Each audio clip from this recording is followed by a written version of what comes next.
제가 원래 우리 교회로 부임하고 나서 그 마음속으로 생각을 했던 게 한 주 구약을 설교하면 그 다음 주는 신약을 설교하고 그 다음 주 구약, 신약 이렇게 번갈아 가려고 했는데 오늘은 구호진 전도사님에게 약속한 게 있어가지고 에스더서를 말씀을 전하고자 합니다.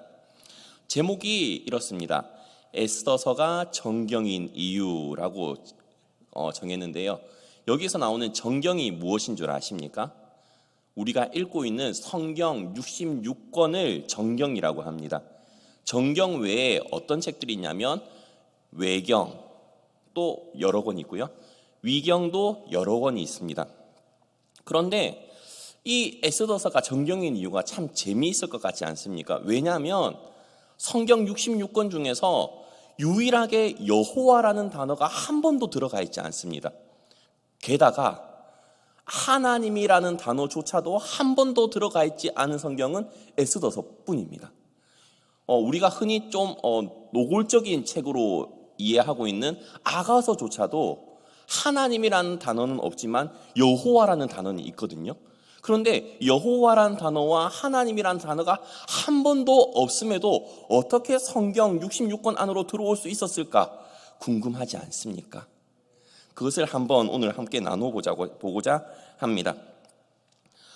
다들 알다시피 이제 하누카라는 명절이라는 것이 있습니다. 유대인들이 지키는 절기 가운데 하나인데요.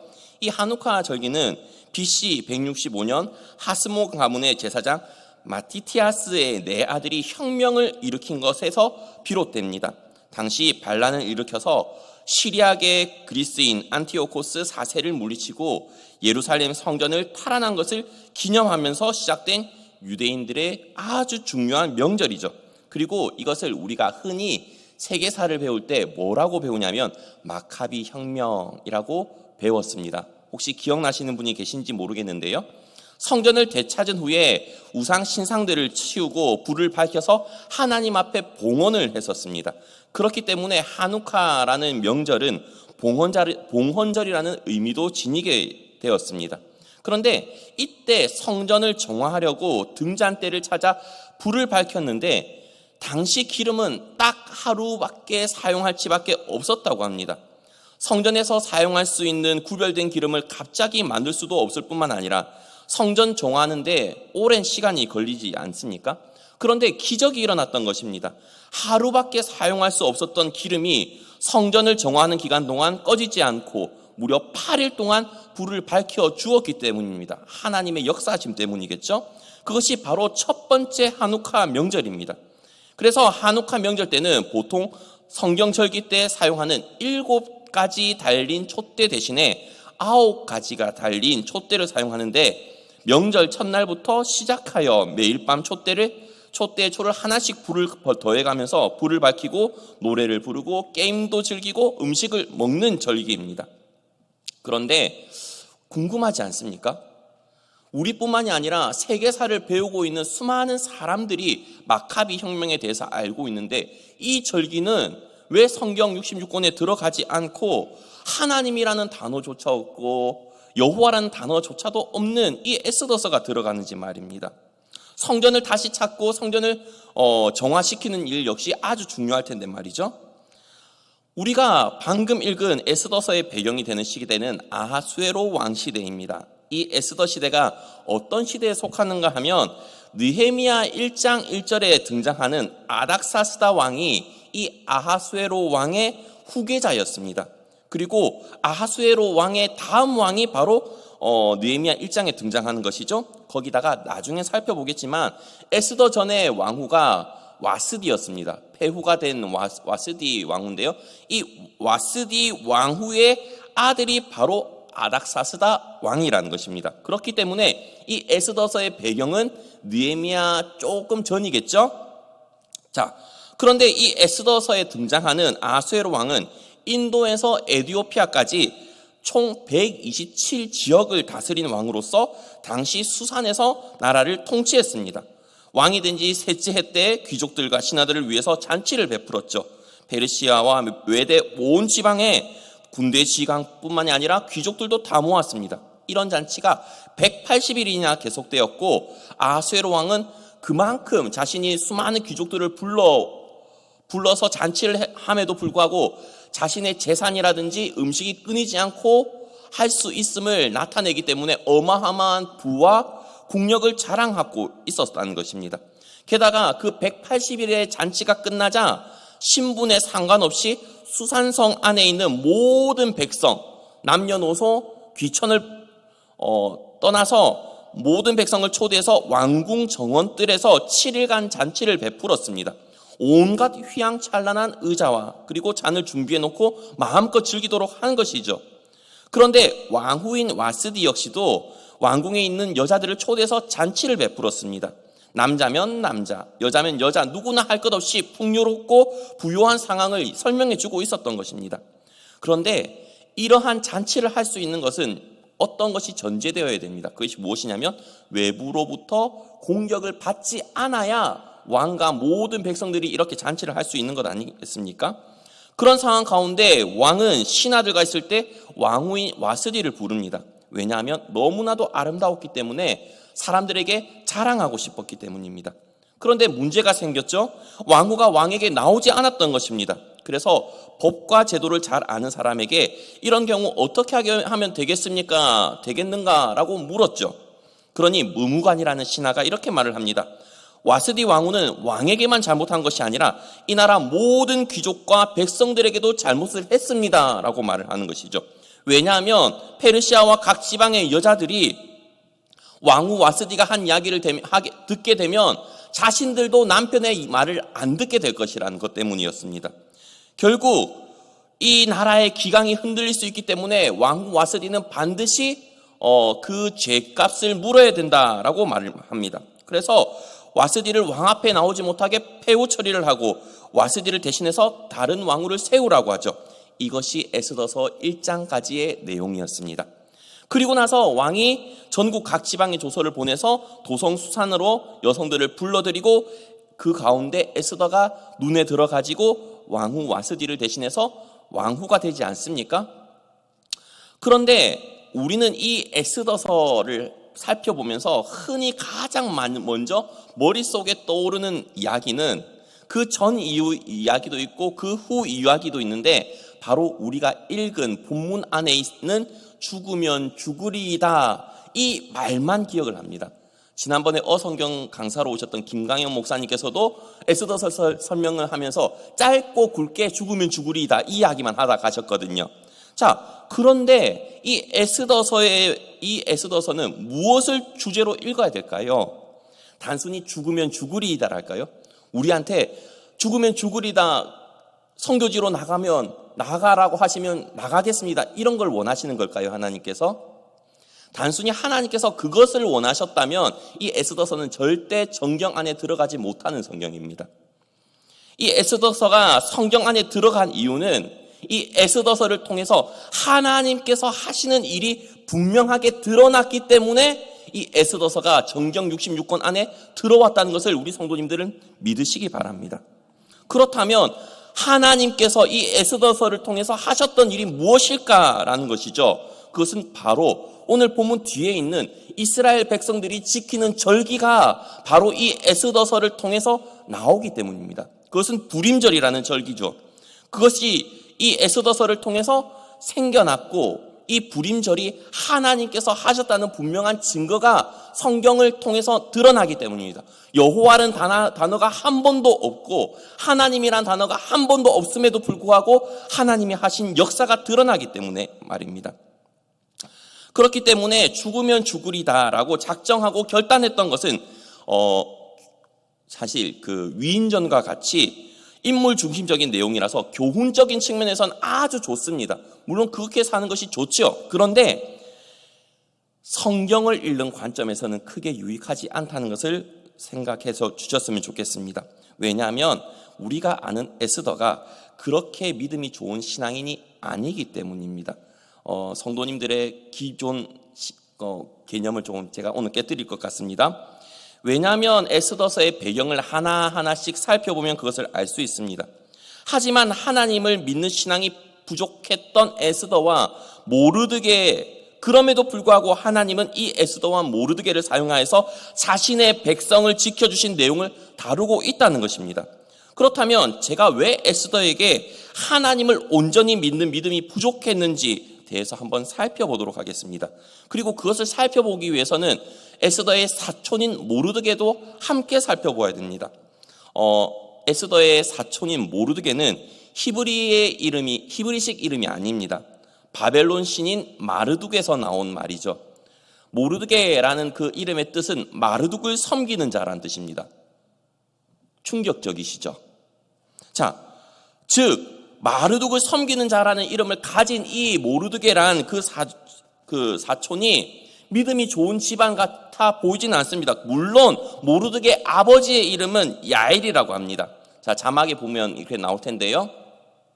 야엘인데 그 야엘의 이름은 뜻은 그가 빛나게 하신다, 그가 깨우쳐 주신다라는 이름의 뜻입니다. 히브리식 이름입니다. 모르드게의 아버지는 히브리식 이름으로 신앙이 온전히 있는 것 같아 보이는데 그 아들은 모르드게란 말이죠. 그런데 이 모르드게에 대해서 소개를 하고 있는 내용이 에스더서 2장 5절에 말씀하고 있습니다. 다 함께 읽어볼까요? 시작. 도성 수산에 한 유다인이 있으니 이름은 모르드게라. 그는 베냐민 자손이니 기스의 증손이요 시므이의 손자요 야일의 아들이라 라고 되어 있습니다. 자, 여기서 우리가 중요하게 살펴봐야 될 것이 베냐민 자손이다 라고 되어 있는 것입니다. 베냐민 지파라고 하는 것은 그 지파 가운데 누가 있는 것을 말해주고 있냐면 초대 이스라엘의 왕이었던 사울 왕이 바로 베냐민 지파입니다. 그렇기 때문에 이 초대왕 사울과 이 기스 그리고 모르드게는 한 집안 그 족보를 이어갈 수 있는 관계죠. 그런데 이 사울 왕이 어떤 사람과 척을 져야 됐고 사울이 누구 때문에 망하게 되었는가라고 하면 나중에 살펴보겠지만 아말렉 족속 때문입니다. 그런데 그럼에도 불구하고 이 모르드게란 사람은 이 이방 민족 땅에 와가지고 정말로 자신의 민족 정체성을 잃고 모르드게란 이름으로 살아갔던 것이죠. 예를 들어서 우리나라로 따지면 뭐죠? 일제시대 때 이름을 바꿔서 생활했던 거랑 별반 다르지 않았을 것입니다. 자, 그런데 이 아말렉 자손 가운데 아각 사람 하만이 모든 대신 위에 총리와 같은 역할을 감당했다라고 3장 1절에서는 말씀하고 있습니다. 에스더서 3장 1절입니다. 그 후에 아수르의 왕이 아각 사람 함므다다의 아들 하만의 지위를 높이 올려 함께 있는 모든 대신 위에 두니라고 되어 있는데 여기서 아각 사람이라는 것을 염두에 두셨으면 좋겠습니다. 왜냐하면 이것은 모르드게와 하만의 싸움이 아니라 저 위로 올라가면 아각과 사울까지도 연계되기 때문입니다. 사무엘상 15장 8절 9절을 보게 되면 이 사울이 아말렉의 왕을 사로잡지만 죽이지 않았기 때문에 사무엘로부터 책망받는 내용이 나오게 되는데요. 사무엘상 15장 8절 9절을 제가 읽겠습니다. 아말렉 사람의 왕 아각을 사로잡고 칼날로 그의 모든 백성을 진멸하였으되 사울과 백성이 아각과 그의 양과 소의 가장 좋은 것 또는 기름진 것과 어린 양과 모든 좋은 것을 남기고 진멸하기를 즐겨 아니하고 가치 없고 하찮은 것은 진멸하니라 라고 되어 있습니다. 자, 그렇기 때문에 하나님으로부터 그 사무엘에게 어떤 말을 듣냐면 자기 자신이 버림받을 것이다 라는 이야기를 듣게 되죠. 아말렉의 왕을 죽이지 않았기 때문에. 자, 그런데 이 상황 가운데 3장 4절에서는 에스더서 3장 4절에서는 무슨 말씀이 있냐면 이렇게 말을 합니다. 날마다 고나되 모르드게가 듣지 아니하고 자기는 유다인임을 알렸더니 그들이 모르드게의 일이 어찌되나 보고자 하여 하만에게 전하였더라. 자, 하만과 이 모르드게는 족보를 따라서 계속 겨눈지간입니다. 그죠? 그런데 세상에서 가장 재밌는 싸움이 무슨 싸움이죠? 재밌는 구경이 불구경이랑 싸움 구경이죠. 그죠? 그렇지 않습니까? 그런데 이 싸움 구경을 하는 데는 정말로 집안 싸움만큼 볼만한 그게 없습니다. 하만과 모르드게의 싸움이 마치 그랬던 것이죠. 그러니까 자기가 유다임을 알리는 거 보고 이제 하만이 모르드게를 어떻게 하냐, 또 그 상황 가운데서 모르드게는 어떻게 할 것인가 사람들이 제3인칭 관찰자의 시점으로 보고 있는 것입니다. 그리고 이 하만이란 사람도 예사 사람이 아닙니다. 엄청난 권력을 가지고 있는데 이 모르드게뿐만이 아니라 이 유다 민족을 말살시키기 위해서 어마어마한 재산을 투자합니다. 에스더서 3장 9절이죠. 제가 읽겠습니다. 왕이 옳게 여기시거든 조서를 내려 그들을 진멸하소서. 내가 은 1만 달란트를 왕의 일을 맡은 자의 손에 맡겨 왕의 금고에 드리리이다. 자, 유대인 전체를 말살시키려고 하는데 은 1만 달란트를 자기 사비를 들여서 내놓겠다고 합니다. 왕의 입장으로서는 나쁠 게 하나도 없는 제안 아니겠습니까? 자, 그런데 이 왕의 조서가 내려지니까 하만은, 모르드게는 자기 옷을 찢고 베옷을 입고 죄를 뒤집어 쓰고 대성통곡합니다. 이게 말이 됩니까? 지 때문인데. 맞잖아요. 모르드게가 하만한테 인사 안 해가지고 생긴 일이지 않습니까? 그런데 자기 때문에 이 사단이 났는데 너무나도 웃깁니다. 온 유대 사람들이 크게 애통하고 금식하고 울부짖었습니다. 그러고 나서 오늘 본문이 나오는 것입니다. 왕궁에 있으니 너만 잘 살 것 같냐? 네가 만약에 이때 잠잠하면 유다인은 다른 데로 말미암아 구원을 받겠지만 너와 내 아버지 집은 멸망할 것이라고 완전 저주를 퍼붓지 않습니까? 이게 모르드게가 할 행동입니까? 전혀 아니죠. 14절입니다. 이때 내가 만일 잠잠하여 말이 없으면 유다인은 다른 데로 말미암아 노인과 구원을 얻으려니와 너와 내 아버지 집은 멸망하리라. 내가 왕후의 자리를 얻은 것이 이때를 위함이 아닌지 누가 알겠는가? 적반하장에 이와 같은 저주를 퍼붓습니다. 왜 이렇게 말을 하냐 이것입니다. 하나님이 저주할지 안 할지 지가 어떻게 알고요? 그러나 에스더가 금식한 후에 왕에게 나아가 이 모든 일들이 해결되는 내용이 뒤에 나오게 된다는 것을 우리는 알고 있습니다.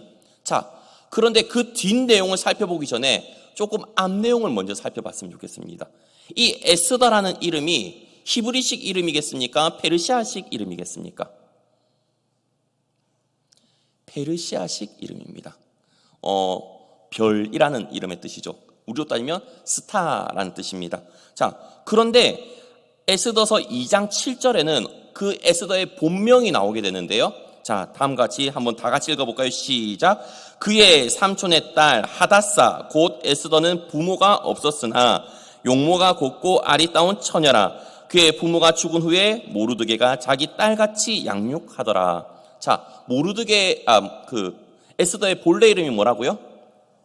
하다사라는 히브리식 이름이 있습니다. 자, 라이프 성경 사전을 찾아보게 되면 이 하다사라는 이름의 뜻이 상록 관목수이자 화석류 나무인 도금냥이라는 것을 뜻하고 있다고 합니다. 그래서 이 내용에 대해서 제가 성경을 살펴봤는데요. 이사야 41장 19절 20절 그리고 이사야 55장 13절을 제가 원래는 읽어야 되는데 오늘 본문이 워낙 제가 준비한 양이 많아가지고 읽지는 않겠습니다. 그 내용이 뭐냐면 이스라엘의 회복에 관한 나무입니다. 자, 그런데 그 에스더의 부모님은 이 에스더를 생각하면서 이스라엘의 회복을 생각하면서 이 이름을 지었을 거예요. 그죠?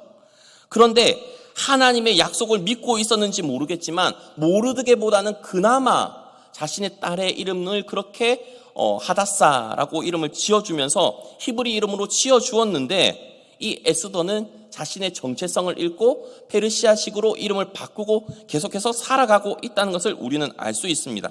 게다가 에스더 2장 15절에서는 이 에스더의 아버지의 본명이 나오게 됩니다. 모르드게의 삼촌 아비하일의 딸 곧 모르드게가 자기의 딸같이 양육하는 에스더가 차례대로 왕에게 나아갈 때에 궁녀를 주관하는 내시 헤게가 정한 것 외에는 다른 것을 구하지 아니하였으나 모든 보는 자에게 사랑을 받더라. 에스더의 아버지의 이름이 뭐라고 나오죠? 아비하일이라고 나옵니다. 이 아비하일은 나의 아버지는 전능하시다라는 히브리식 이름입니다. 자, 에스더의 아버지 그리고 에스더의 부모님은 에스더의 이름을 하다사라고 지었습니다. 자, 그런데 같은 집안이라도 모르드게와 에스더는 좀 다른 길을 갖고 있죠. 자, 그렇다면 여기에서 우리가 한 가지 생각을 해봤으면 좋겠습니다. 만약에 에스더가 정말로 믿음으로 살았다면 정말로 이 에스더서가 에스더서여야 될까요? 이에 우리가 한번 생각할 수 있는 성경을 찾아봤으면 좋겠습니다. 다니엘서를 찾아봤으면 좋겠습니다. 다니엘서 1장 7절은 이렇게 말씀을 하고 있습니다. 환관장이 그들의 이름을 고쳐 다니엘은 벨드사살이라 하고 하냐는 사드락이라 하고 미사엘은 메삭이라 하고 아사랴는 아벳느고라 하였더라. 똑같이 이름이 바뀝니다. 다니엘은 이름이 뭘로 바뀌었다고요? 벨드사살. 자, 그 이름의 뜻은 이렇습니다. 벨이여 그의 생명을 지켜주시옵소서라는 뜻을 가지고 있습니다. 그런데 이 같은 기준이라면 다니엘서 역시도 다니엘서가 아니라 벨드사살서가 돼야 되지 않습니까?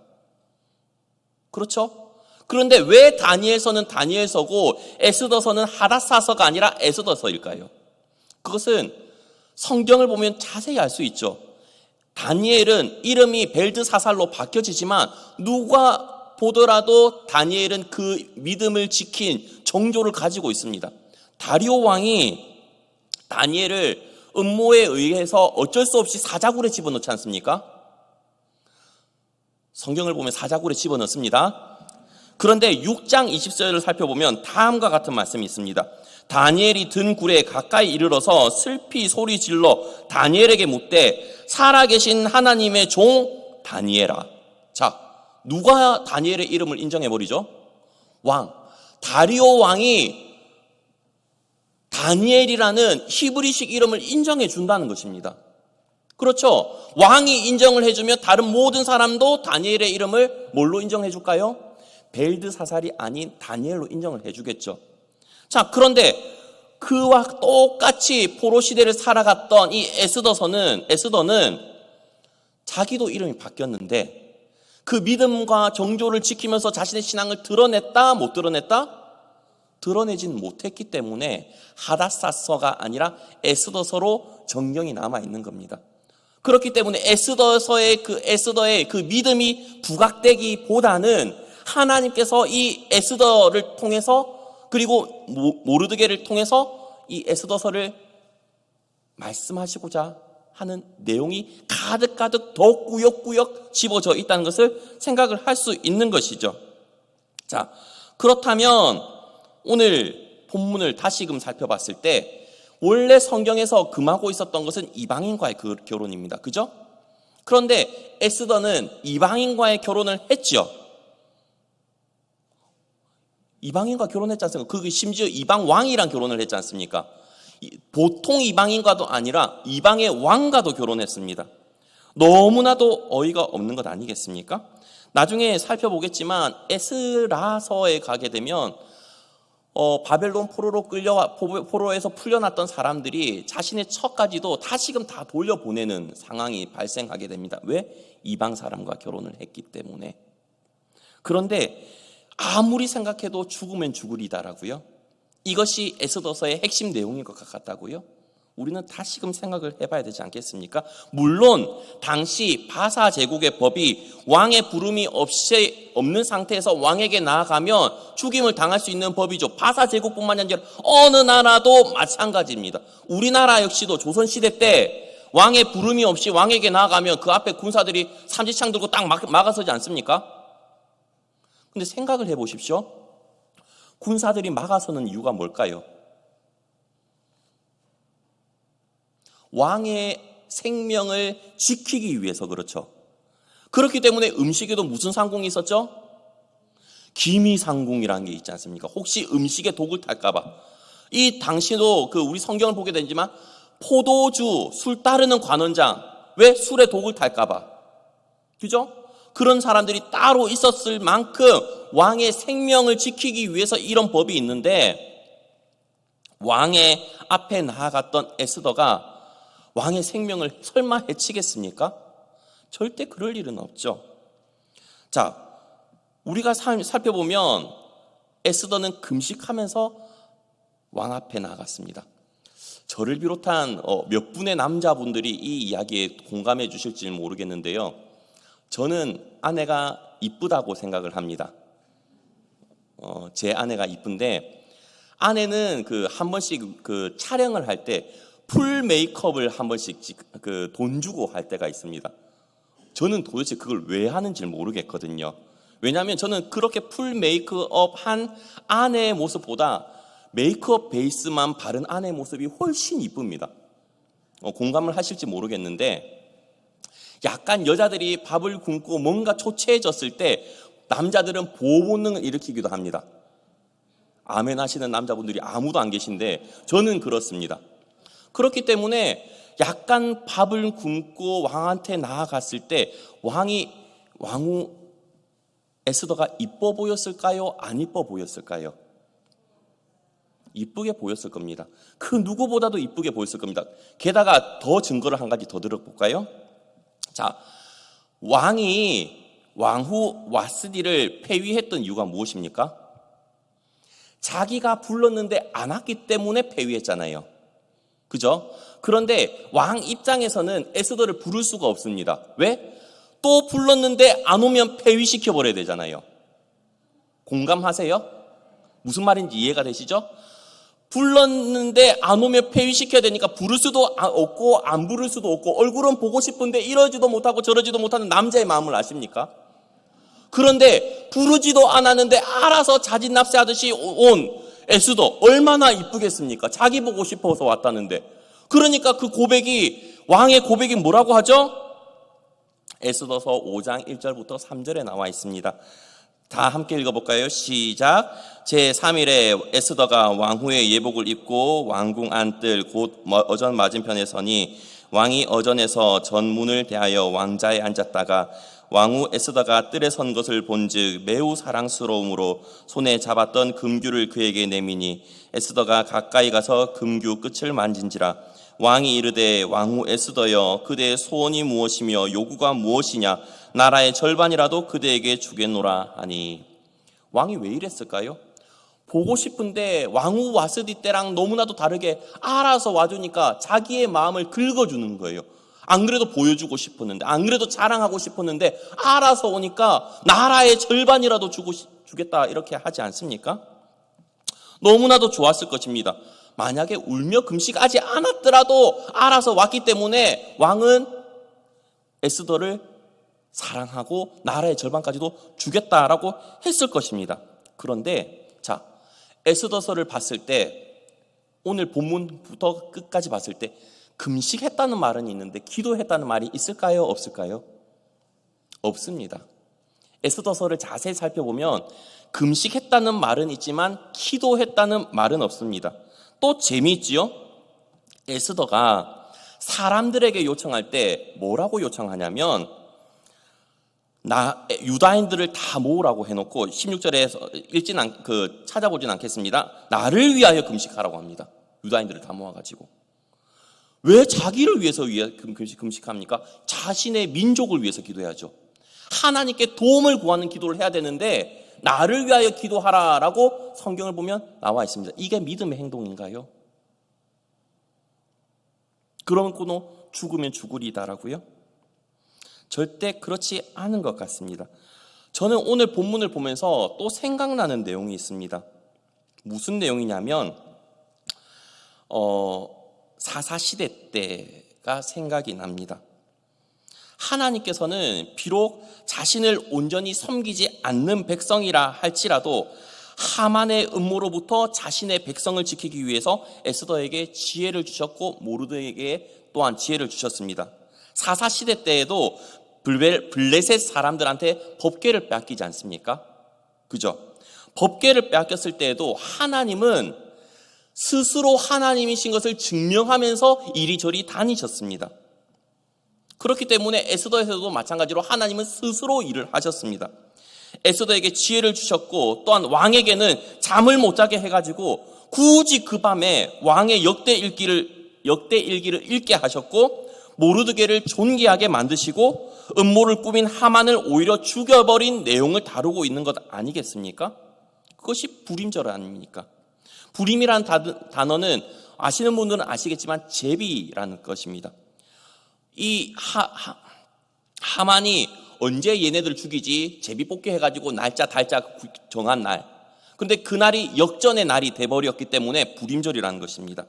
자, 오히려 유대인들을 죽이기 위한 날이 유대인들이 구원을 얻은 날이 되었다는 것입니다. 자, 그렇다면 오늘 본문을 통해서 우리가 생각해 봐야 될 것이 있습니다. 그건 뭐냐면 첫 번째는 에스더의 각오는 좋지만 그것이 진리는 아닙니다. 무슨 말인지 아시겠습니까? 죽으면 죽으리다라는 말은 정말로 나쁜 단어가 아니지 않습니까? 나쁜 문장이 아니지 않습니까? 그 각오는 너무나도 훌륭합니다. 그러나 그것이 성경에서 말해주고 있는 진리는 아니라는 것입니다. 마치 다음 구절과 똑같습니다. 욥기 8장 7절에 이런 말씀이 있죠. 내 시작은 미약하였으나 내 나중은 심히 창대하리라 라는 말씀. 우리가 흔히 알고 있는 축복의 메시지와 같은 말씀입니다. 그런데 이 말씀도 아시는 분들은 아시겠지만 하나님께서 하신 말씀이 아니라는 겁니다. 욥을 찾아왔던 세 친구 가운데 한 명이었던 빌닷이 욥에게 한 이야기죠. 그런데 마치 우리는 이것이 하나님의 말씀인 양 이것을 인용해서 우리의 시작은 미약하지만 나중은 장대할 거야 라고 그냥 마음속에 희망사항을 품고 있지 않습니까? 자, 그렇다면 이 에스더서는 민족적인 감정 때문에 하만과 모르드게의 싸움으로 인해서 하나님께서 정말로 밀접하게 간섭하신 일로 구원을 얻게 된 케이스입니다. 물론 이 일로 인해서 아말렉 족속은 이제 씨가 마르게 되죠. 그리고 하나님께서 예전에 그 모세 시대 때부터 하셨던 그 말씀, 아말렉 족속을 진멸하라는 말씀이 이 이후로 들리지가 않습니다. 왜냐하면 이 에스더서 이후로 아말렉이라는 단어가 나오지 않기 때문이죠. 자, 그렇다면 우리가 이 에스더서를 보면서 기억해야 될 것은 에스더는 오히려 자신의 신앙 정체성을 지키지 못한 사람입니다. 이름을 페르시아식으로 바꿨고요. 하나님께 기도하기보다는 사람들에게 자기를 위해서 기도하라고 말했던 사람입니다. 그러나 하나님께서 그런 에스더를 쓰셨던 것은 분명합니다. 우리는 에스더를 보면서 때로는 다니엘과 같은 믿음을 구할 수 있어야 됩니다. 그럼에도 불구하고 두 번째 우리가 생각할 수 있는 것은 하나님께서 하신 일들이 에스더서에 가득 담겨져 있다는 것입니다. 에스더가 왕과 하만을 잔치에 초청을 했습니다. 그리고 하만은 그날 마음이 즐거워서 오히려 음모를 꾸며가지고 높이가 25m 정도 되는 나무를 세우고 그 다음날 왕에게 모르드게를 나무에 매달아 죽이려고 마음속에 다 계획하고 있었습니다. 그런데 그날 저녁에 하필 왕이 잠이 오지 않아가지고 역대왕의 일기를 가져다가 그 책을 사람들에게 읽어보라고 합니다. 그런데 그 내용을 읽는데 하필이면 성문을 지키던 모르드게가 왕을 암살하려고 하던 두넷이 빅다나와 데레스의 음모를 고발하여 가지고 무사히 자기의 목숨이 구원받았던 이야기가 들렸던 겁니다. 그러니까 이 모르드게에게 무슨 그 특별한 보상을 한 게 있냐? 없다라는 것을 알게 되니까 그 다음날 아침에 이 모르드게를 높이기 위한 계획을 짜죠. 그것을 하만에게 물어봤는데 하만은 마치 자기가 왕후 에스더에게 자기와 왕만 초대받았으니까 내가 왕에게 그렇게 존귀히 높임을 받을 사람이겠구나라고 착각을 해가지고 엄청나게 왕의 옷과 왕의 왕관과 뭐 그런 이야기를 다 주저리 다 해놓는데 왕은 그것을 누구에게 하라고 하죠? 모르드게에게 하라고 합니다. 그리고 그 모르드게가 그렇게 존귀함을 높이 받는데 그 앞에서 말을 끄는 사람은 누구죠? 하만인 겁니다. 이 모든 일이 누가 이끌어 가셨죠? 하나님께서 이끌어 가셨다는 것입니다. 하나님께서는 자신들의 백성을 자신들의 말을 듣지 않는 백성들조차도 지키기 위해서 이렇게 열심히 일을 하고 계시는 분이라는 겁니다. 사무엘상을 보게 되면 하나님께서 법궤를 빼앗겼을 때도 하나님 스스로 혼자서 열심히 열일을 하셨습니다. 법궤의 이동 경로가 아마 위에 뜰 텐데요. 이동 경로가 에베네셀에서 아스돗, 아스돗에서 가드, 가드에서 에그론, 에그론에서 이제 기란 여아림 아비나답의 집까지 오게 되는데요. 다들 알다시피 그 아스돗에 가가지고 다곤 신상 앞에 이제 법궤가 있을 때 다곤 신상을 계속 무너뜨리지 않습니까? 성경을 보게 되면 그렇습니다. 네 하기 전에 알아서 대답해 주셔서 너무나도 감사드립니다. 자, 이제 빨리빨리 진행하겠습니다. 그러네 그뿐만이 아니라 전염병도 계속 돌죠. 그러니까 도저히 이거 법궤를 우리 이 땅에 두면 안 되겠다 해가지고 아스돗에서 가드로 보내고, 근데 가드 땅에도 계속 전염병이 돌고, 안 돼 계속 돌다 이러다가 우리 민족 다 죽어버리겠네 해가지고 오히려 본래 이스라엘 백성들에게 돌려보내자 해가지고 기란 야림에 있는 아비나답의 집으로 가게 되는 것 아닙니까? 이걸 누가 이랬죠? 하나님께서 스스로 내가 하나님이다 라는 것을 증명해 보이셨다는 것입니다. 당시 이스라엘뿐만이 아니라 모든 민족들, 당시에 있는 사람들에게 신이라는 개념은 지역신의 개념이었습니다. 이스라엘의 신은 이스라엘 땅만 다스리는 신, 땅에서 영향력을 미치는 신.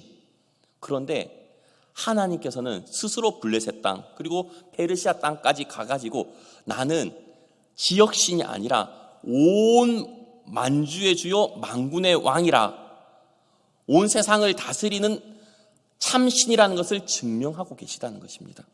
그것이 하나님께서 에스더서를 통해서 우리에게 주시는 말씀입니다. 그리고 세 번째는 다음과 같습니다. 하나님은 이역만리에 있는 자신의 백성들도 기억하고 지키시는 분이기 때문에 에스더서가 성경에 포함되었다는 것입니다. 다들 알다시피 하나님께서는 너무나도 광야 시대 때부터 자신의 백성을 사랑하셨습니다. 너무나도 말을 안 듣는 백성이지만 사랑하셨습니다. 그렇죠? 부모라면 누구나 알고 있는 감정입니다. 때로는 회초리를 들고 때려 죽이고 싶어 하다가도 그래도 내 배 낳은 아들 딸인데 라고 하면서 때리고 나서도 밤에 안티프라민 맨솔에다 발라주는 게 부모 아니겠습니까? 저 멀리 이역만리에 있다가 하더라도, 우상을 섬기는데 다 넘어갔다 할지라도 그럼에도 불구하고 나의 백성이기 때문에 이스라엘의 부림절이라는 절기를 지키게 만들고 이스라엘 백성들이 기억하기를 간절히 원하셨던 겁니다. 하나님은 이스라엘 땅에서 돌아온 우리만을 위한 하나님이 아니라 돌아오지 않은 페르시아에 있는 그 백성들까지도 사랑하시고 구원하시는 하나님이시라는 것을 말씀해주고 싶으신 겁니다. 저는 우리 모든 옥포제일교회 성도님들이 이 에스더서를 볼 때마다 죽으면 죽으리다라는 그 각오를 새기는 것은 좋지만, 그것보다는 하나님께서 이 에스더서를 통해서 우리에게 무엇을 말씀하시고 싶으셨는가, 이스라엘뿐만이 아니라 이스라엘에 돌아오지 못했던 그 백성들까지도 사랑하시는 하나님의 마음을 알고 우리에게 그 크신 하나님의 사랑을 깨닫기를 간절히 바라는, 우리 하나님의 마음을 알아서 주님께 사랑한다 고백하고 주님께 온전히 나아갈 수 있는 우리 성도님들 되셨으면 좋겠습니다. 시간